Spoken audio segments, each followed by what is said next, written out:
ভারতীয় সঙ্গীতের আকাশে যে কজন তারকা চিরকাল উজ্জ্বল হয়ে থাকবেন তাদের মধ্যে অন্যতম ছিলেন আশা ভোসলে। ১৯৭৩ সালে জন্ম নেওয়া এই কিংবদন্তি শিল্পী তার কণ্ঠের জাদু দিয়ে জয় করেছেন কোটি কোটি মানুষের হৃদয়। ক্লাসিক্যাল থেকে পপ, গজল থেকে ক্যাবারে, প্রতিটি ধারায় তার অনন্য দখল তাকে করে তুলেছে এক বহুমুখী প্রতিভার অধিকারী। আজ ভারতীয় সঙ্গীত জগৎ হারালো এক অমূল্য রত্ন। চিরনিদ্রায় শায়িত হলেন কিংবদন্তি কণ্ঠশিল্পী আশা ভোসলে।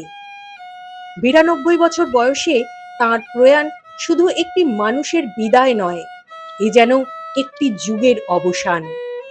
আশা ভোসলে একটি নাম, যার সঙ্গে জড়িয়ে আছে অসংখ্য অমর সুর।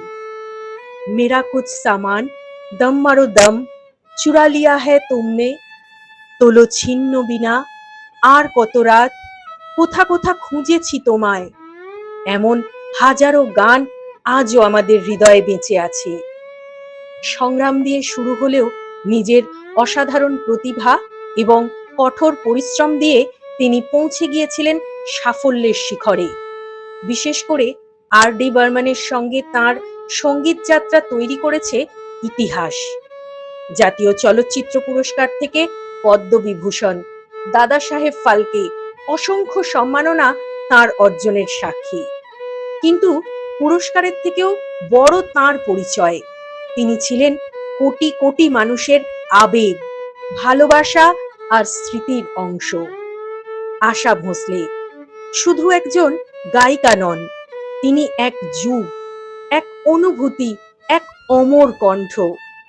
তার গান বেঁচে থাকবে প্রজন্মের পর প্রজন্ম জুড়ে।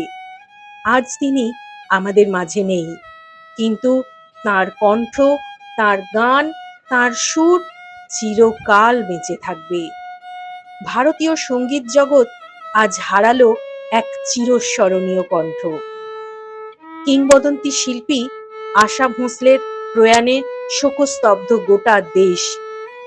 এই ভিডিওটি তাঁর প্রতি আমাদের শোনো বলি কানে কানে অডিও স্টোরির পক্ষ থেকে শ্রদ্ধাঞ্জলি। তাঁর গান, তাঁর স্মৃতি আর তাঁর অমর সুরকে সম্মান জানাতে। আপনি থাকবেন আপনার সুরে, আমাদের মনে। আপনি চির অমর হয়ে থাকবেন শিল্পী আশা ভোসলে।